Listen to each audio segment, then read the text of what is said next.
Bonjour les amis, j'espère que vous allez bien. Bienvenue pour cette nouvelle vidéo où on va faire un point sur mon PEA puisque vous allez voir que les choses ont beaucoup bougé depuis la dernière vidéo que j'ai faite début août. Ces choses ont beaucoup bougé pour deux raisons. La première chose, c'est que j'ai réalisé mon arbitrage annuel. On va donc faire le point sur les nouveaux ETF que j'ai en portefeuille. Vous allez voir, il y a eu du changement. Et deuxième chose, depuis août, la bourse a continué comme elle le fait d'ailleurs depuis début 2022. On va revenir là-dessus.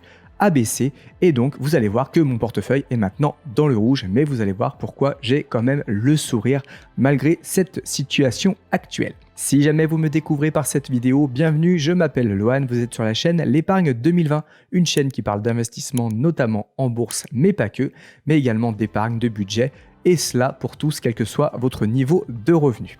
Si ces sujets vous intéressent, je vous invite à vous abonner, c'est gratuit et vous pouvez évidemment changer d'avis à tout moment. N'oubliez pas au passage le petit pouce bleu qui fait extrêmement plaisir et qui m'aide à développer la chaîne.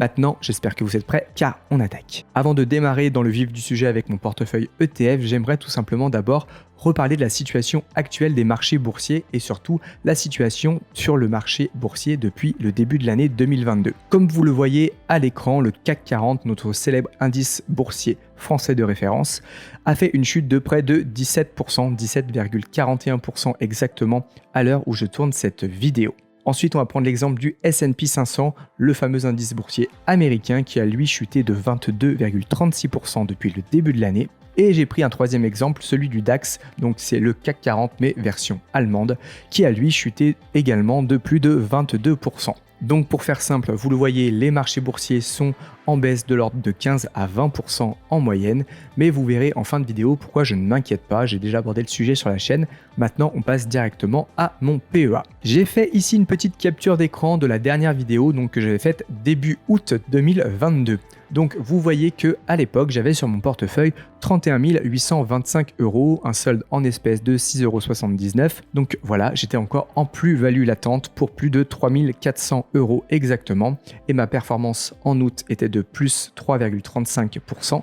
Et ma performance 2022 était donc négative, évidemment, de moins 3,15%. Peut-être que certains d'entre vous se demandent maintenant ce qui s'est passé sur mon portefeuille depuis mon arbitrage. Eh bien, c'est très simple, j'ai perdu de l'argent et je suis clairement descendu fortement dans le rouge.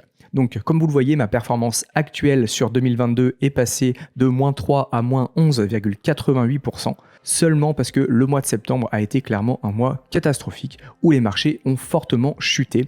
Et cette baisse s'est même poursuivie donc, sur les premiers jours, puisque nous sommes maintenant le 5 octobre, les premiers jours du mois d'octobre. Mon portefeuille est passé d'un peu plus de 31 000 € à 29 199 € exactement. Et j'ai fait le petit calcul, mon portefeuille a fondu de 2626 € exactement, alors que j'ai déposé un peu plus de 200 et quelques euros depuis cette date-là, donc depuis la dernière vidéo en donc, août 2022. En juillet 2022, j'avais donc une plus-value latente positive, j'étais dans le vert, mais maintenant je suis clairement passé dans le rouge. Le fait que mon portefeuille soit passé dans le rouge est évidemment lié à la chute du mois de septembre, mais également à mon arbitrage que j'ai effectué, puisque j'effectue un arbitrage une fois par an. J'ai effectué cet arbitrage pour une raison simple, c'est que j'étais désormais beaucoup trop investi sur le marché US avec l'ETF Monde et les autres ETF que j'avais en portefeuille. J'ai donc rééquilibré tout ça, comme vous allez le voir. Nous allons donc maintenant passer directement à la nouvelle composition de mon portefeuille. Donc sur les deux premières lignes, j'ai toujours mes deux ETF Monde, celui de chez Amundi ainsi que son petit frère chez Lyxor, tout simplement parce que la part coûte beaucoup moins cher. On est à l'heure actuelle à 386 € pour la part de l'ETF chez Amundi, alors que la part de cet ETF chez Lyxor, qui suit donc le même indice, le MSCI World, coûte lui 23,38 € à l'heure où je tourne cette vidéo. Une ligne encore qui n'a pas bougé sur ce portefeuille, c'est le fameux Amundi PEA MSCI Emerging Market qui suit donc les marchés émergents. J'ai donc toujours 205 parts de cet ETF et je suis clairement en moins-value, vous le voyez, à moins 14,18%. Mais je vous avais clairement expliqué dans ma précédente vidéo que je croyais beaucoup en cet ETF, c'est pour ça que je le conserve et que je n'ai pas vendu cette ligne actuellement. J'ai aussi ajouté 3 autres ETF sur mon portefeuille, donc sur mon PEA, donc mon plan épargne en action. Le premier, c'est l'Amundi Russell 2000 qui lui suit 2000 petites capitalisations américaines, donc des petites entreprises américaines cotées en bourse. Et donc cet ETF est pour l'instant en moins-value, je viens juste de l'acheter au début du mois dernier, donc juste avant la chute, donc il a déjà perdu 8%. Un autre ETF qui suit lui aussi un indice américain, c'est un ETF à réplication synthétique. Il s'agit du Amundi PEA S&P 500 qui suit, comme vous l'aurez compris, le fameux indice S&P 500. La grosse nouveauté sur mon portefeuille, c'est le BNPP Stocks 600. C'est donc un ETF qui suit un indice boursier européen, c'est un ETF capitalisant qui suit donc 600 entreprises européennes, donc cotées en bourse évidemment comme vous l'aurez compris. Cet ETF capitalisant donc qui réinvestit automatiquement les dividendes a seulement des frais de gestion de 0,2%, ce qui en fait un ETF très raisonnable. Il a été créé en 2013 et si on regarde sa performance donc sur 10 ans, on voit clairement qu'elle a grimpé, elle est passée de à peu près 6 euros à l'heure actuelle où je tourne cette vidéo, à donc 11,79 €. J'étais très peu, voire pas du tout investi sur le marché européen et j'ai décidé de sécuriser un petit peu plus mon portefeuille et clairement avoir ajouté cet ETF correspond de toute façon mieux à mon allocation globale. On voit donc maintenant que je suis investi à près de 19% sur les marchés européens, 19% avec l'ETF Emerging Market en Asie et en Océanie et un peu plus de 60% en Amérique du Nord, ça ce sont avec les ETF Monde. On est donc revenu sur mon allocation de base. Précédemment, j'étais monté à près de 80% si je dis pas de bêtises sur le marché américain, tout simplement parce que j'avais beaucoup trop d'ETF Monde dans mon portefeuille. J'ai donc vendu une petite partie de mes parts d'ETF Monde pour tout simplement les rebasculer vers l'ETF Europe, même si j'ai aussi ajouté, comme vous l'avez vu, l'ETF S&P 500. Au niveau de la répartition, donc on est toujours sur un portefeuille à 100% composé d'ETF. On ne va pas reparler des ETF que j'ai en portefeuille puisque je les ai déjà présentés. On est donc à 20% à peu près investi sur le domaine de la technologie, 16% sur les services financiers, presque 13% sur le domaine de la santé. Ensuite, 11,5% sur les biens de consommation cycliques, un peu plus de 10% dans l'industrie et enfin 30% sur les autres secteurs. Malgré ce portefeuille qui, comme vous le voyez, est actuellement dans le rouge, non, je ne suis pas stressé.